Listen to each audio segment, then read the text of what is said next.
Hello and welcome to the Derek Dose Show. My name is Peace George, your humble host. I have a guest in the studio today with me.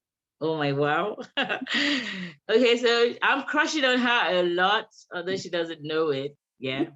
So this great guest of mine is making a huge impact on me personally.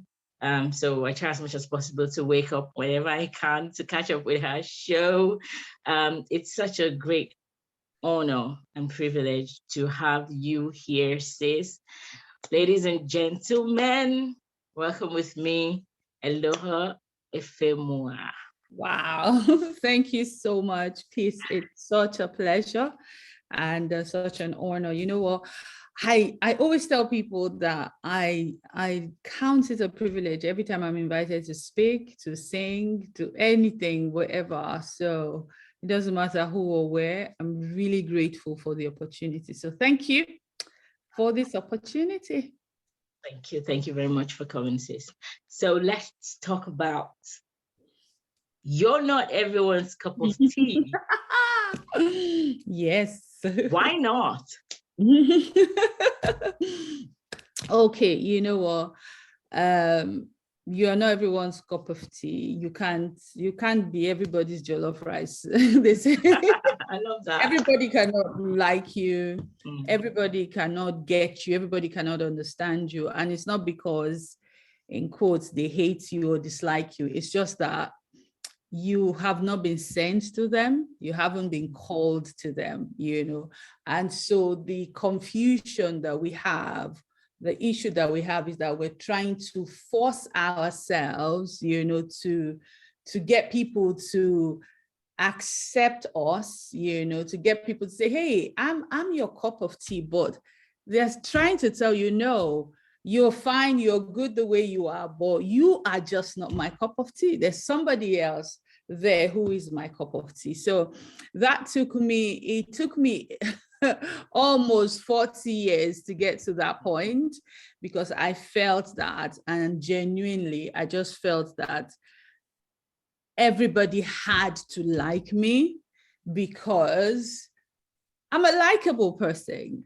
I love people. So why would anybody decide not to like me, And I struggled a lot. I struggled from my teenage years to when I got married, to when I was working, because I hadn't gotten to that point where I am now, where I say, okay, you know what? You don't like me. You don't get me. It's fine. I am perfect the way I am. I am okay the way I am. And the people who God has led me to, or who he has sent me to, they will enjoy the things that I have to share with them, either my music, my radio broadcasting, my coaching. I don't have to be everybody's cup of tea. So it took a long time. Trust me, it took a long, long, long, long time. But I'm happy that I am here today, because if I hadn't gone through all of that, I would not be encouraging somebody else to say, you know what, you are good enough. You are enough. Just like I was telling my son yesterday, you are enough. You are good enough. You never, ever, ever, put yourself in that position where you feel like, oh, nothing I do is ever good enough. I'm not good enough for this person. No, not at all. So yeah, it's taken me a few good years, but I'm happy where I am now. I'm still a work in progress, but I'm not where I used to be before. Do you know what? It was so bad that people would tell me, oh, your voice doesn't sound good. And for months, I would not be able to sing, or if I'm singing, I will be like, maybe somebody's criticizing me, maybe somebody's talking about me, maybe somebody's laughing at me, that kind of a thing. Little things like that. But it affected me in all areas of my life. It affected me so much because I wasn't confident of myself. I wasn't sure of myself. I wasn't sure of what I carry, I didn't even believe enough in myself, because somebody who I thought should give me the approval and acceptance had just told me, no, you're not good enough, And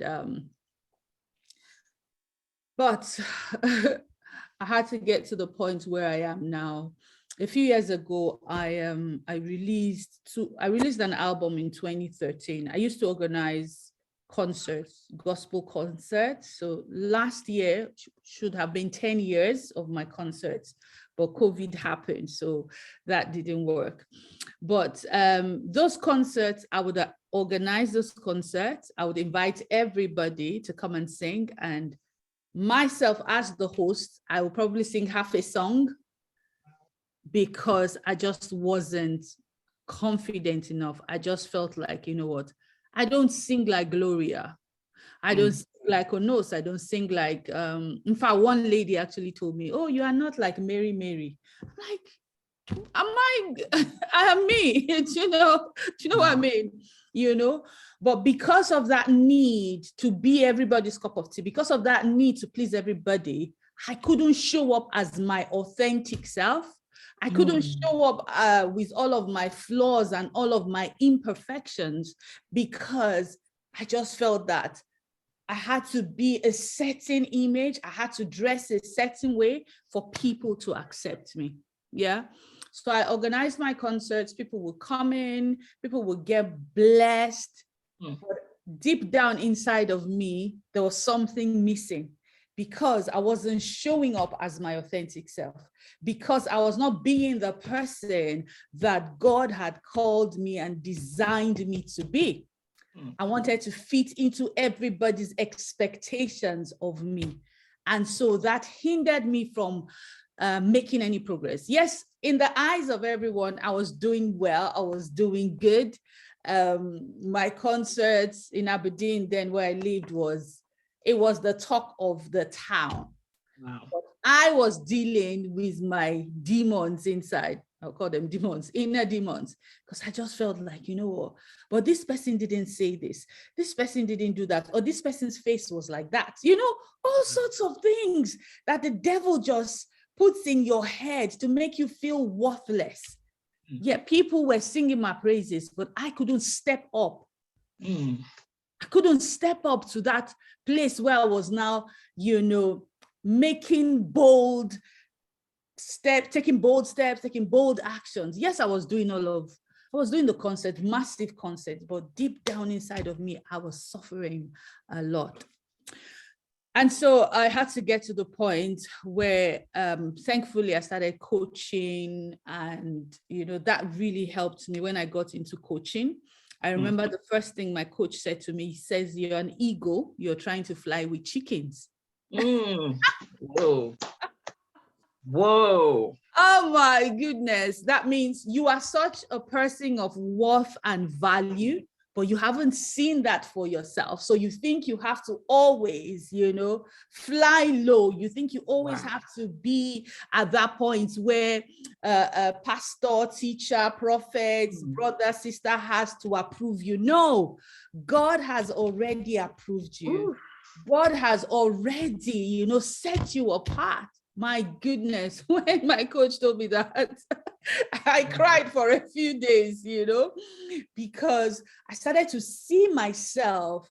And the funny thing, whatever energy you put out, people around you will they'll feel it. For instance, you said now that I exude peace. That's the energy.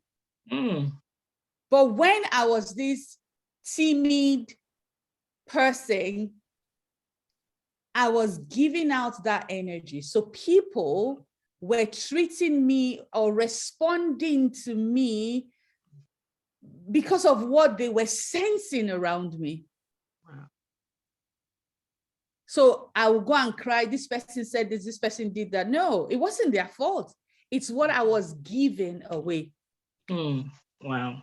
So, coaching really, really helped me. And there's so much that I went through, from rejection. I suffered rejection. That even made the case worse. I suffered abuse. All of that just made the case worse. And I just felt like, maybe if I please this person, maybe if I do what this person says, they will like me. But nobody was even liking me. Wow. The people who loved me for me loved me. They still love me till date. But there were other people I was trying so hard to fit into their circle, into their clique, into their expectations. But it wasn't working. And I was really, really sad. But as soon as I started coaching really helped me. Positive affirmations really helped me. I started to speak to myself, talk to myself.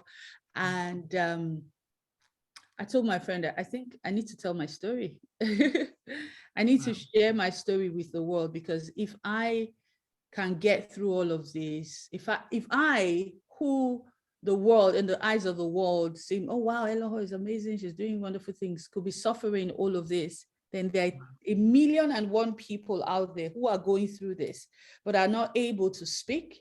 They don't have anybody to support them or even understand them, when they come. Because the truth is that, just like my son yesterday telling me, I don't feel I'm good enough for the school. Some people will just push that, say, it's okay, But if you don't have somebody speaking into you and telling you that you are good enough, what you have is enough. And it doesn't have to be like peace. It doesn't have to be like Eloho. You are you, and that's what makes you unique. If you don't have anybody speaking that into your life, then you'll just be going through life with all of the stereotypes, just in a bubble by yourself. That's why I said I have to speak up. I have to tell my story so that people don't look at me like, oh, she's got everything together. No, I didn't have it all together. I was crashing on the inside of me. And so thankfully, with coaching, with positive affirmations, and the most important thing was I had to now go back to the Bible to now, obviously there are scriptures that stood out for me. One was from, I think it was Matthew. It was in Matthew, but the Message translation, where it talks about your worth. I held on to that scripture. And all of that has really helped me to become this amazing person that everybody loves. But it wasn't always like that. So my message is, you don't have to be everybody's cup of tea. You can be somebody's chocolates, hot chocolates, or coffee latte. You don't have to fit into everybody's expectations of you. Just be you.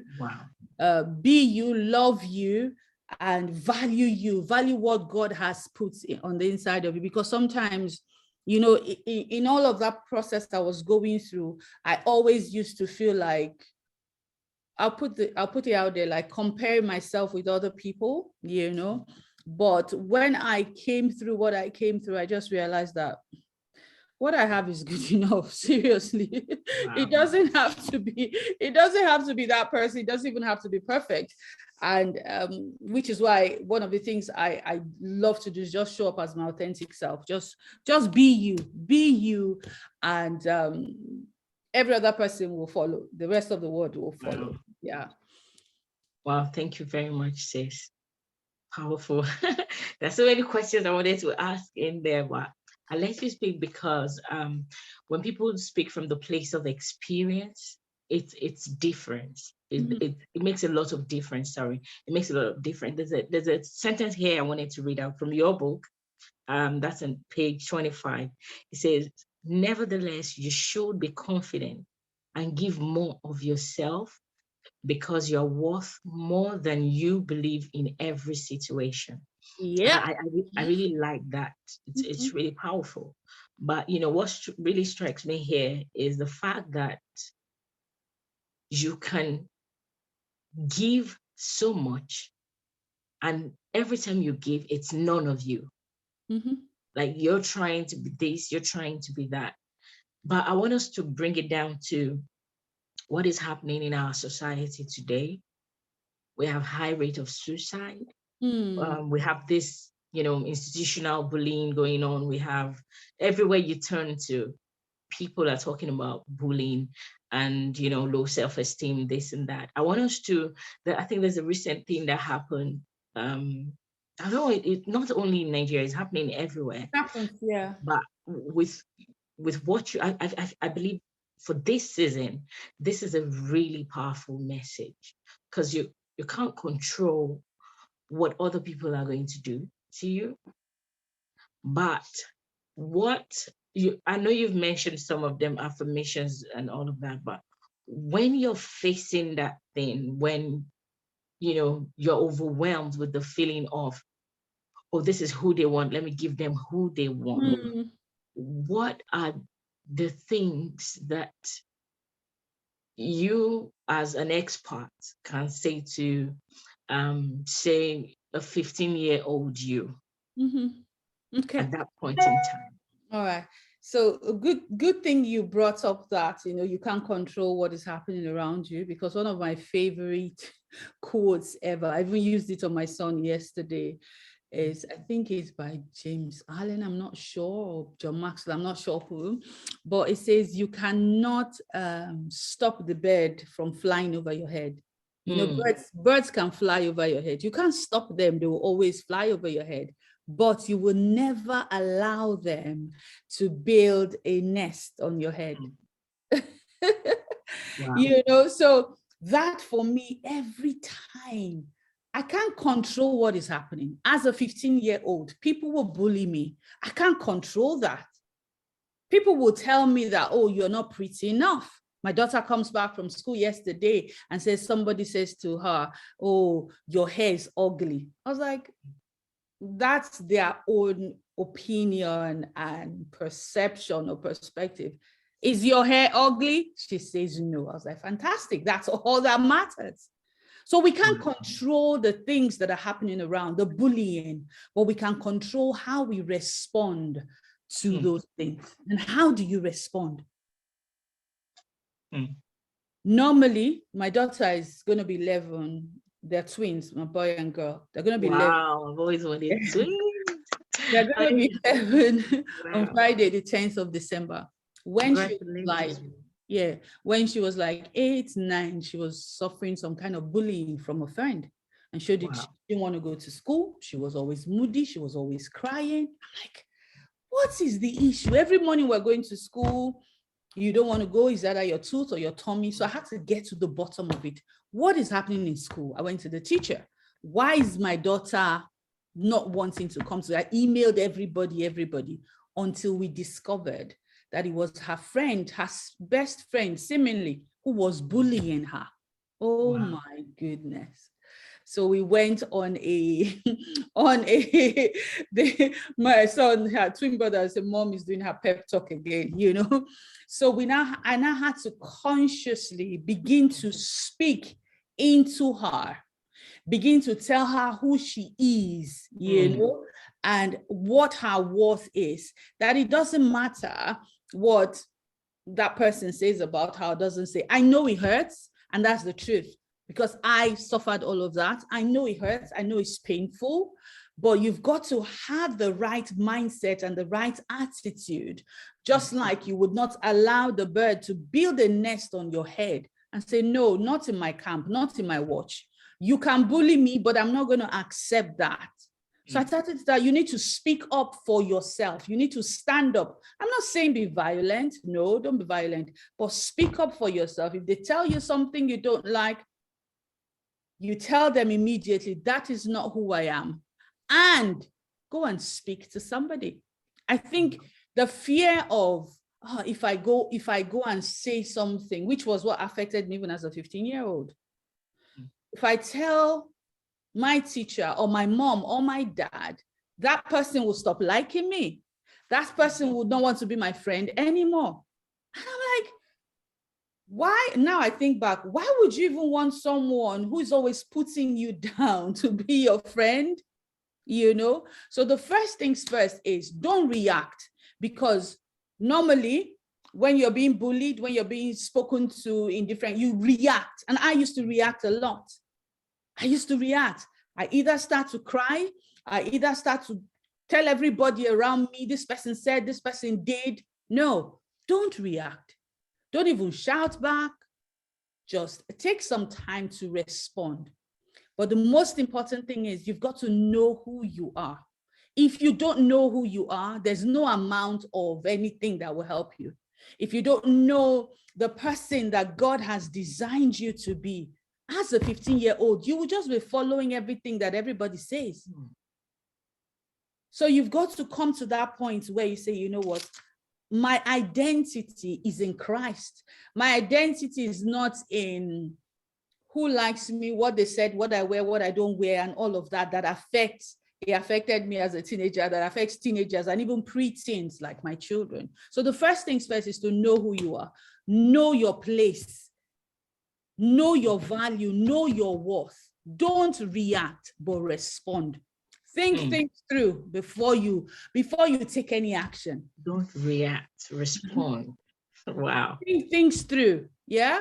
And then speak to people who you know will help you. There are some people we have around us who, at that time, there's certain people I spoke to that would just pull me down, yeah? When I started to identify those kind of people, I ran away. You've got to run away from the people around you who are not helping you. It may be difficult because these people might be people senior to you, close to you, who help you and all of that. But avoid those people as much as you can and surround yourself with people who see the worth and the value in you. I had to do that because at a point it seemed everyone around me was just speaking. This person said this about you. This person did this to you. This person said this, you are not. And all of that was just in my head. Wow. So I'm walking on the streets and this person said that, but I had to change my circle, and I did it drastically. I had to change my circle. Only the people who were speaking life into me that I still allowed in my space. Wow, thank you. So, do you know, I like that you even mentioned this because growing up, our idea of loyalty was different. The idea of loyalty was, okay, you would have a friend who would tell you what somebody else was saying about you, but you're saying now that that's unhealthy. It's unhealthy. It is. Wow. It is, because you know what that did to me? I mean, even from when I was in secondary school and university, when they come and tell me, oh, Essay said this about you, I now start beefing Essay. I now start feeling bad about Essay. Meanwhile, maybe Essay and you were just having a conversation. Essay said something that didn't mean anything, but you as my friend now take it upon yourself. So that affected me so much that I started to withdraw from people like that. I started to talk about people like that. Do you understand? Because if, for instance, somebody comes and says, this person said, that person did. Oh, okay. But this is what the person did as well. Do you understand? Yeah. That's why it's not healthy.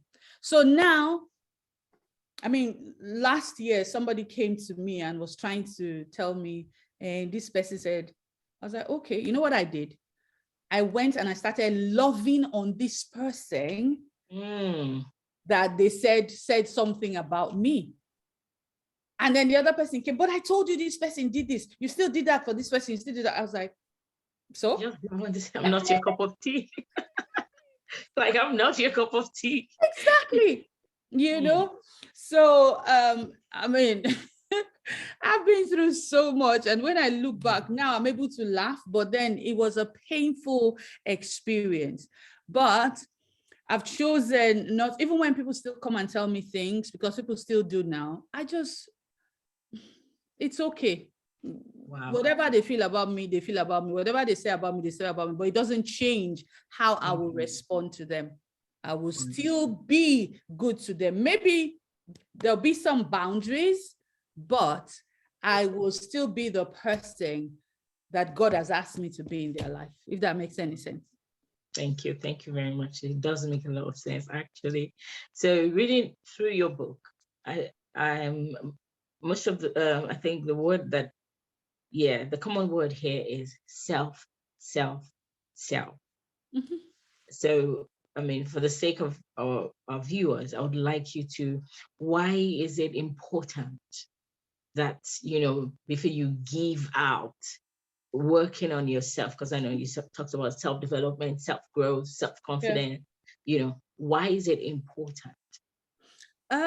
Well, I mean, I've been talking a lot about it, but really, really, if you, it's just like, let me even say something. The Bible says, physicians, heal thyself, or something. If you don't, you can't give what you don't have. So if you're not self-confident, if you haven't grown, I mean, if I hadn't grown through the process, I wouldn't have written the book. You would not be interviewing me today. All the interviews I attended, I would never have attended them. Why? Because I chose to grow through my experiences. I chose to develop myself through my experiences. If I didn't have any of that, I would not be able to give of anything. And even if I do give, it will be inauthentic. It will not be authentic. It will just be head knowledge. It will just be, okay, I read it, 5 ways to overcome lack of confidence. But I've not had to grow through the process. So it is so important that we build our self-esteem, build our minds. So that we can have what to give. I think there's that song. What's that you have in your hand? You can't give what you don't have. You can't give what you don't have. That's why building self is really important. Thank you. And I totally agree with you. So something else I wanted us to talk about. I know I'm asking a lot of questions, but probably the last one. We've talked about a lot of things, knowing your worth, working on yourself first. I hear you talked about being a fraud and all of that. And these things are really nice. So do you think that there are people that make themselves everybody's cup of tea, even without them knowing? That's the first question. And then I want us to go back to the root cause, because, you've been talking about, I like that you're actually sharing your parenting experience with us, because I think this is deep. And especially at this time, I want people to really take this away. What role does family play in building a child's self-esteem? Oh, wow. Charity, they say, begins at home. I'll use my children as example again. So they're going to be 11 on Friday. I have their older brother is 18 years old. So he was asking me, Mom, what would they like? And I said, you know what? All of you guys, you are not, what's the word I use now? I can't remember, but bottom line, you're not extravagant, one. You are not expensive, in quotes. And he was like, yeah, that's true. Even me. I said, you know why? Because I'm not that way.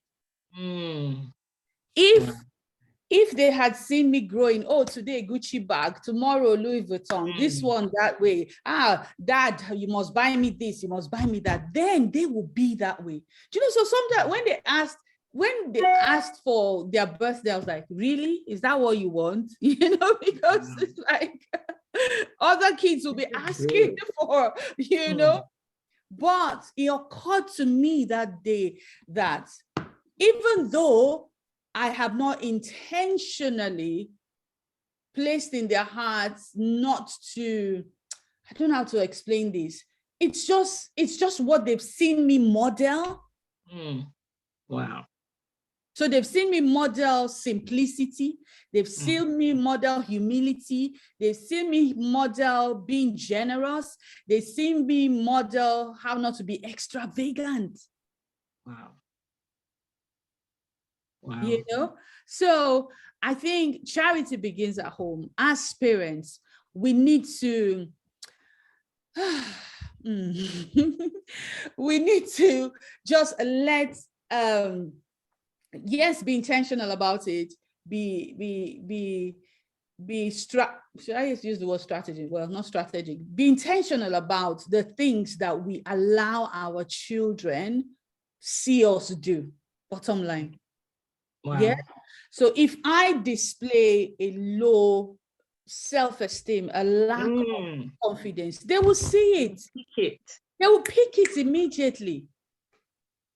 That's why Mm. it's so important for us to build ourselves. Now we can see all the, especially in Nigeria now, when I cried, I was in pain because your child comes to you. First of all, if your child comes to you and says, Mom, I'm feeling this way, or doesn't even talk, you should pick that up and deal with it immediately. I wouldn't let my kids, just like what happened to Amy, for weeks on end, a bubbly child is not speaking. And then I'll just say, oh, maybe they just don't like school. No, let's get to the bottom of it. Let's get to the bottom, and then we can deal with it. Wow.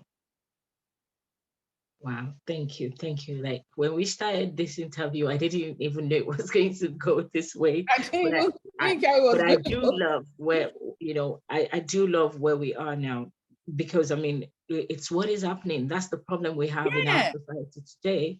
So we can't ignore the fact that, I mean, they say broken people make broken people, and hurt people hurt people. So yeah, it's a vicious cycle. It is. I've really learned a lot from this interview. You've talked about the importance of building their confidence until they can actually, and then you can't afford to be broken in front of them. No. I mean, you can be authentic, Be vulnerable, but don't. But heal yourself. Heal yourself. Heal yourself. Whoa. You know, there was one time, I'll tell you something, because I wasn't feeling well at that time. So I was always ill, tired, and that was all they were seeing. So, Mom is always tired. I was like, no, this narrative has to change. It has to change. You know, so I changed it. You know, I was intentional about it. Now they see me going for my walks. And one day my daughter comes to me, Mom, I'm so proud of you. You work so hard. Wow. Yeah, so I think we should just model what we want our children to be. Let it all begin from the home. Build their confidence, build their self-esteem. But you've got to build you. Do you know the first book I was going to write was Building You and Building Others? So build yourself first. Build yourself first. Build yourself first. And then it will flow naturally out of you. Wow. Yeah. Thank you very much, sis. Okay, I didn't know this was going to go like this today. I didn't know too, but I'm loving it. No, because it's funny, but I feel like this is the basis of everything, any relationship at all, or any dealings at all, whatever you have to do. If you're the foundation of things. So if you're wobbly, nothing is going to work. Nothing is good. No, I don't think we can talk about anything in the world today and not go, to talk about self-esteem and all of that. Thank you for that. But I want us to flip it so that we can balance this out. I mean, we've been talking about somebody not being somebody else's cup of tea. Let's talk to the ones who make somebody else their cup of tea.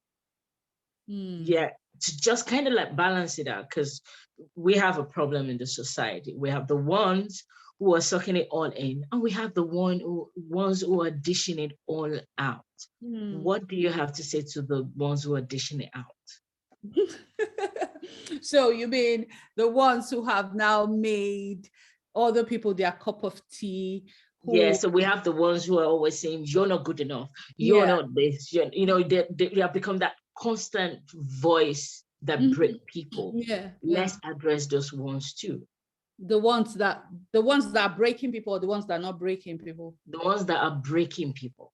Oh wow. Oh boy. Those ones that keep wanting, because I mean, like you said, you talked about changing your circle, because constantly there's this toxicity they bring around you. So let's talk about the people serving those toxicity. I think, I mean, if you look back, somebody like me, for instance, based on everything that I had gone through, I could have chosen to be a toxic person. So it's all a choice. And when you look closely, the people, like you said, broken people break people, hurt people hurt people. People who are so toxic, they have been through so much. They have gone through a lot, but have not been able to allow what they've gone through transform them. Wow. Rather, they've allowed it, just like the birds flew over their head. The birds started to build a nest on their head. They didn't drive the bird away. They let the bird stay there, poo on their head and everything, and became this really angry and irritable person.